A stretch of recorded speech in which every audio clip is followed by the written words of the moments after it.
Hey, writers. I am so excited to be teaching you your writing lesson for today.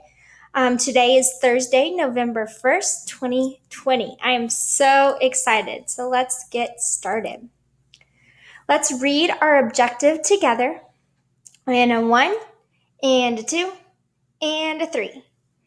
Kipsters will be able to revise their draft by substituting words with word reference.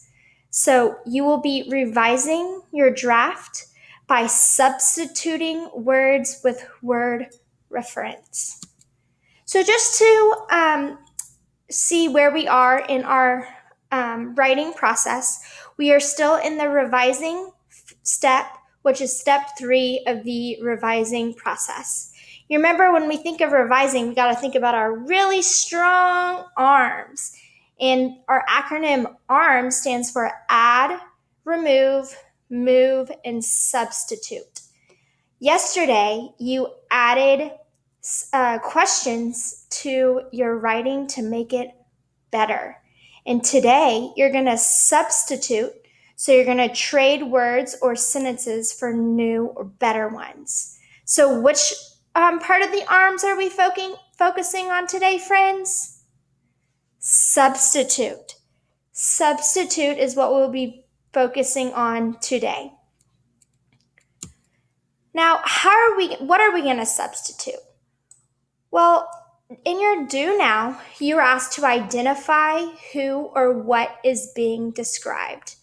So we had some adjectives and nouns that were describing different things. So we had smart scholar, focused child, goal-setting Einstein. That all described a student. We also had a crown-wearing diva, a posed royal, famous noble, a Disney character, and that was describing a princess. Last, we had a crazy fighter, a sly warrior, a covert martial artist, and that described a ninja. Friends, what you did in our do now is called a word referent. What is it called, friends? It's called a word referent. Now, you may be wondering, what exactly is a word referent? Well, sometimes in our writing, we use the same words over and over and over again. And we should substitute these words for better words to make our writing more interesting. To make our writing what? To make our writing more interesting. So here's another example of what a word referent is. So say you had the word dog repeated several times in your writing. It says the dog was playing with his toy. Well, if we wanted to make our writing even better, we would add another word or another phrase to describe our dog. So instead of writing dog, we could write the four-legged hound was playing with his toy. That still refers to the dog, but now we're describing the dog. So friends, today in our writing, we are going to use word reference to, because I noticed in our writing, we've been using our animal so many times. It came up so many times in our writing.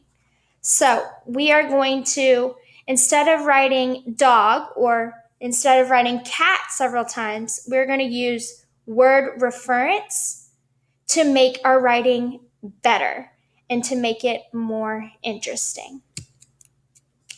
Now, we have some steps to follow for our criteria for success. Our very first step for our criteria for success is to reread our body paragraph and circle your animal in the body paragraph.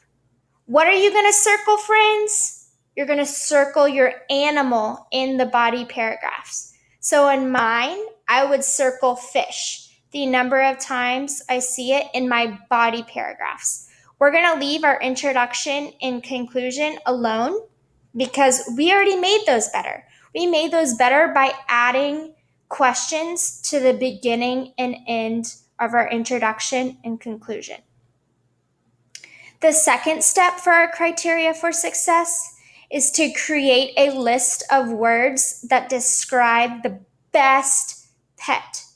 You're going to create a list of words that describe the best pet. And then finally, our third step for our criteria for success, you're going to find at least 2 places you can substitute your pet's name with the new names created. You're going to find how many places, friends? You'll find 2 places where you can substitute your pet's name with the new names created. Friends, in the next video, I'm going to model for you using our criteria for success for word reference. So I will see you then.